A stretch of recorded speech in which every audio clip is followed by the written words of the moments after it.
اے اللہ ان مومن بندوں کو بخش دے جنہوں نے توبہ کی ہے، اور جو تیرے راستے پہ چل رہے ہیں ان کی بخشش فرما دے۔ آج کل بہت ہی زیادہ افسوس ہے ہمیں یہ بات کرنا پڑتی ہے، ہمارے خاص طور پر بڑے بڑے علماء کرام، جید قسم کے علماء کرام جنہوں نے بہت زیادہ جو ہے نا اپنا ایک شہرت کمائی ہوئی ہے، وہ چند لوگوں کو اکٹھا کر کے ایک دوسرے کے اوپر کیچڑ اچھالتے ہیں، ایک دوسرے بجائے اصلاح کرنے کے چھوٹی چھوٹی باتوں پر ایک دوسرے کے اوپر جو ہے نا وہ نکتہ چینیاں کرتے ہیں۔ ایک دفعہ حضرت عمر فاروق رضی اللہ تعالی عنہ کے دور مبارک کے اندر ایک ایسا شخص تھا، بہت ہی امیر ترین تگڑا شخص تھا ملک شام کے اندر۔ حضرت عمر فاروق رضی اللہ تعالیٰ عنہ جب دور مبارک کر گئے تو پتہ چلا کہ وہ آدمی کہاں پر ہے، تو کیا پتہ چلا کہ وہ تو شراب کباب پیتا ہے اور شرابی ہے، بہت زیادہ نشہ کرتا ہے، وہ اپنی مستی میں مست ہے، مگن ہے۔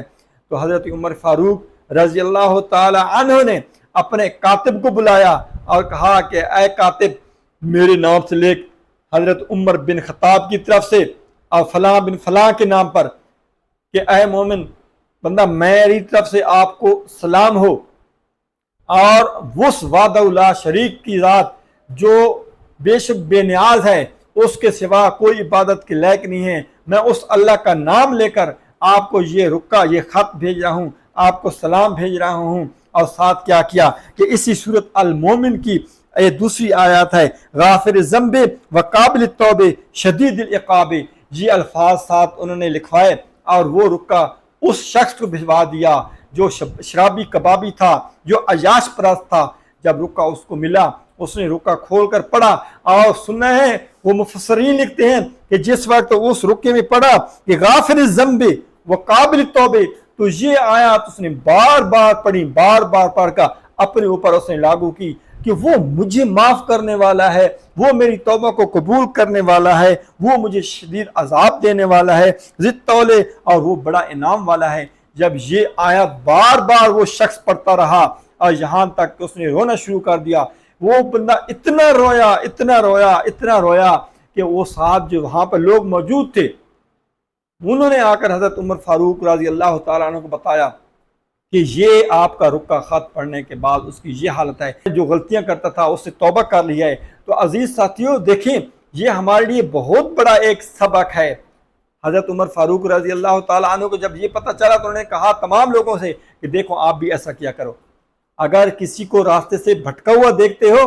اپنے راستے سے اترتا ہوا دیکھتے ہو، اور کسی گناہوں میں اس کو غرق دیکھتے ہو، اس کی بات چلنی کو دیکھتے ہو، بد چلنی کو دیکھتے ہو، تو یہ آپ کیا کرو، یہ غافر الذنب،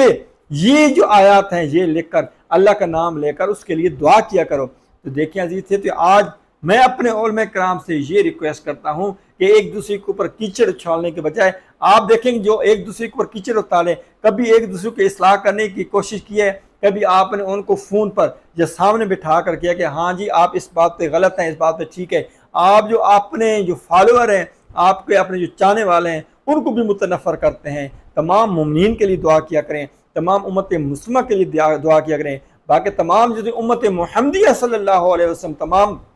کافر یہودی ہیں، ان کو ہم نے تو ایمان کی جو ہے نا وہ دعوت دینی ہے،